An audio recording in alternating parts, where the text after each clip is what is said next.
God's wrath, dragons awakening, demons lurking, monsters unleashed, giants clash, witches curse, God's fury, demons feast, horror reigns, underworld wars.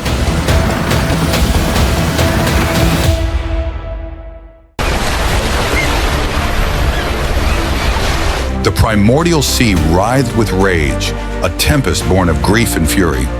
Since the day Anzu fell, Tiamat had known no peace. Marduk, the self-proclaimed ruler of the gods, had cast judgment without mercy, executing Anzu in the name of order. But to Tiamat, it was not justice, it was tyranny.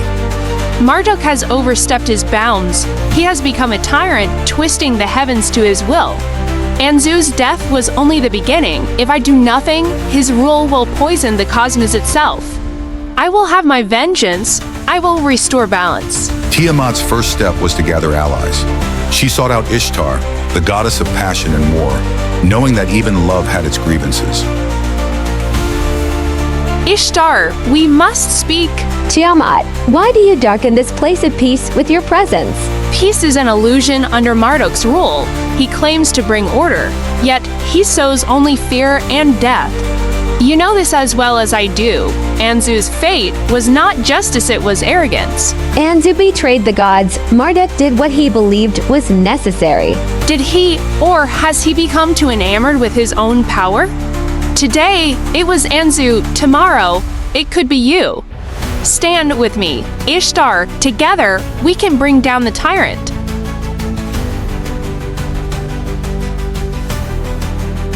For the sake of justice, and for the love that Marduk has trampled underfoot, I will stand with you. Tiamat's rebellion needed more than passion. It needed power. And there was none more formidable than Enlil, the master of storms, the god second only to Marduk. Enlil, I have come to speak of a great injustice. Tiamat, your words carry the weight of chaos. Speak quickly, for I have no patience for deceit. There is no deceit, only truth. Marduk has become a tyrant. Anzu's death was the first warning, but it will not be the last. His rule is not order, it is oppression. Will you stand by and watch as he consumes us all? Marduk's justice has been absolute. But do you truly believe we can challenge him? That we can win? We must. Ishtar has already pledged her strength to our cause. With you, we can shake the very heavens.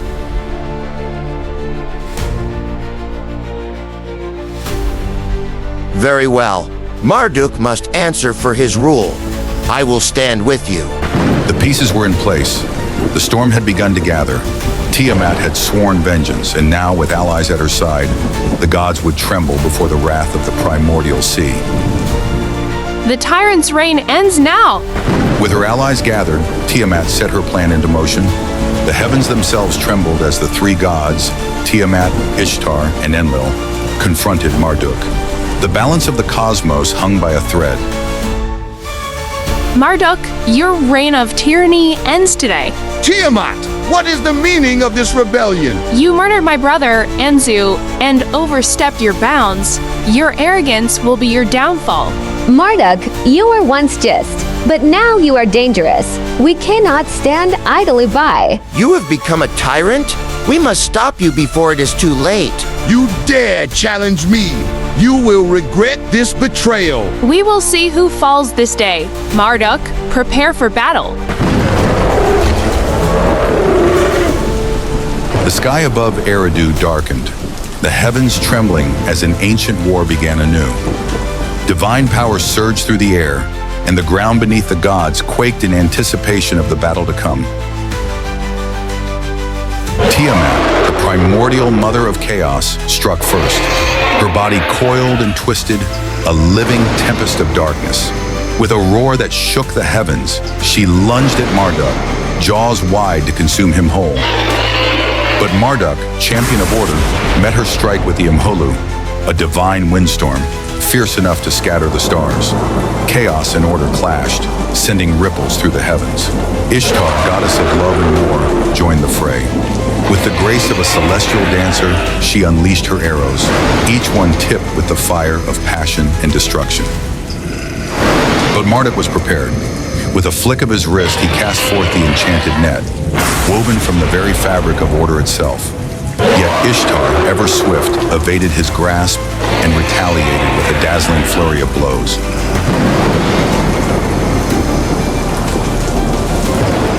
Enlil, Lord of Storms, beheld the battle and let loose his fury. The winds howled, lightning split the sky, and the air crackled with divine wrath. The very foundations of the celestial city trembled before his power. Yet Marduk stood unshaken. The tablet of destinies floated before him, its radiant inscriptions binding the cosmos to his will. I am the supreme god. The cosmos bends to my command. You cannot defeat me. For 7 days and 7 nights the battle raged, shaking the heavens and the earth. The forces of chaos and order clashed, neither yielding, neither victorious. The stars flickered, the air thick with ozone and divine fury. Tiamat, in her final desperate charge, sought to consume Marduk, but he met her with unyielding resolve. Imhalu roared, wind and light coiling around him in a blinding maelstrom.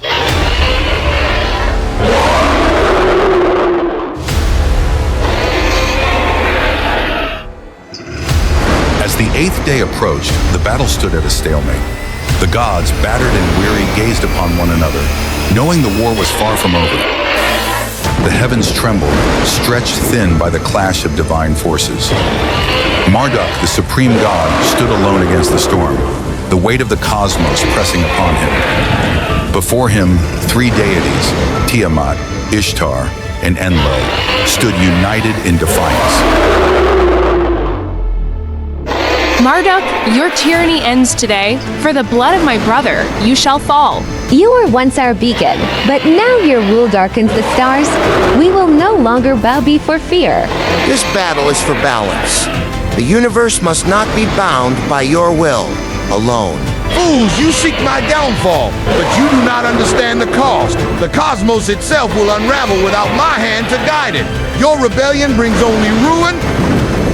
With those words, the final battle began. The battlefield became a maelstrom of power. Tiamat's waves crashed, seeking to consume Marduk. Ishtar's blades danced, each strike fueled by the fires of creation and destruction.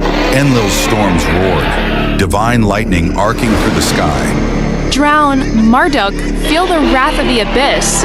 Your dominion is over. The heavens will be free. Fall before the storm. The winds will cleanse the world of your reign. Yet Marduk stood unyielding. With a sweep of his hand, he called forth the Imhulu, the divine storm of annihilation. Winds howled, shattering the waves, scattering arrows, and deflecting lightning. The sky itself seemed to burn as raw energy tore through existence. The battle waged on, titanic forces colliding, neither side yielding. But Marduk knew hesitation meant defeat. Summoning the last of his strength, he unleashed his ultimate power. Behold the wrath of order.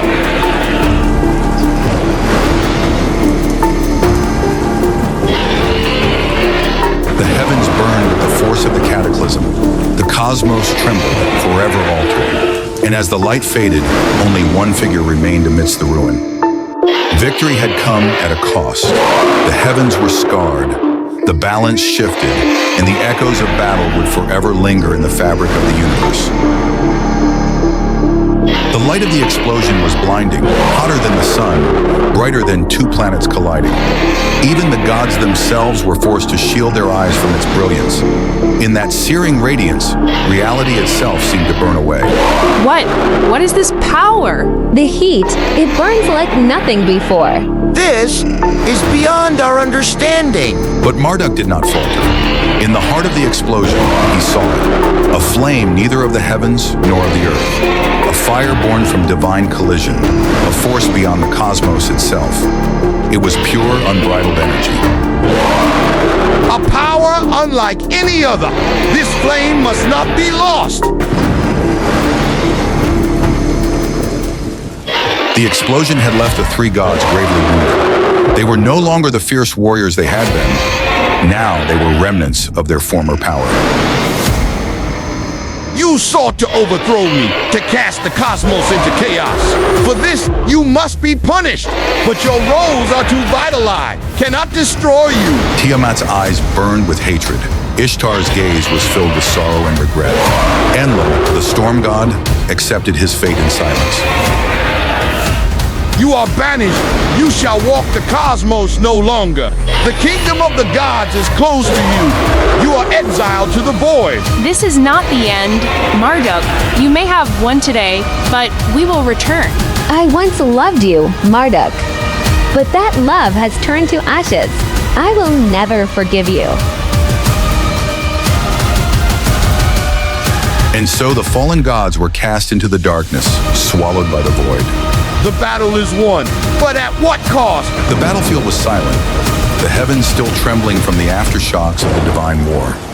The sky, once a canvas of order, churned with restless clouds, mirroring the chaos that had only just subsided. The stars, once fixed and resolute, flickered uncertainly, their light unsteady in the face of the new order that had been forged. Marduk stood alone, the fire of the cosmos hidden within his grasp, its power thrumming through him with an intensity beyond comprehension. He could feel its potential, raw, untamed, infinite. This was a power that could shape existence itself, bending reality to his will. But such power was not without consequence. Marduk understood the weight of his dominion. The fire was a tool, both of creation and destruction. Wielding it recklessly would unravel the balance he had fought to preserve.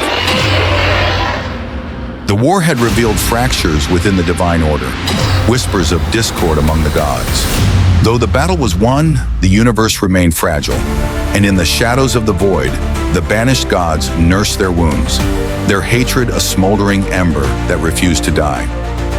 Tiamat's words echoed in his mind, a promise that the war was far from over. The banished gods would return. They would seek vengeance, and the cosmos would once again tremble in the face of their wrath. But Marduk would be ready. The fire of dominion was his to wield, and with it, he would maintain the balance of the universe, no matter the cost. The supreme god turned away from the battlefield of the past, his eyes fixed upon the uncertain horizon of the future. The universe had been preserved, but its safety was fleeting. In the depths of the void, the fallen gods plotted their return.